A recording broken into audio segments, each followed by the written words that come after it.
So yun mga panalo, magandang hapon. So for today's vlog, mag-install tayo nitong ating bracket, top box bracket. So inalis ko yung tornilyo, 4 na piraso. Tapos inalis ko rin yung rubber dito. Tapos makikita nyo nakagad to. So gumit na natin. So sa mga gusto magbili nito, meron tayong available sa ating shop. So madali lang siya i-gamitin, ano. Tsaka malinis siya tignan. Tapos yung tornilyong stock, hindi na gagamitin nyo. So ang size nito ay 10mm. Kaya nga, kita natin yan.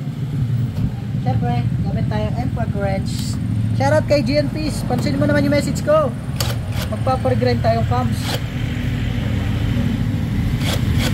Ayan, ikitan lang natin.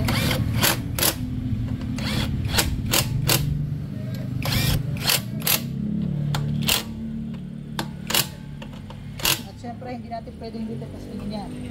Tayo ay 74 kilos. Nahulog ako dito at nadaglag. Bahala na kayo. Mahawak ko yan ang motor. Subukan natin yung nakabibay.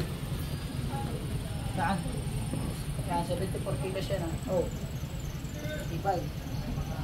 Yan, tinistingnan natin ha. Pakita natin ang box. Ito yung bracket ni Bossy. So matte finish siya. So nakaano siya tayo dito. Powder coated na yan. So heavy duty bracket. Kita nyo naman, sumakay tayo. So yun lang mga panalo.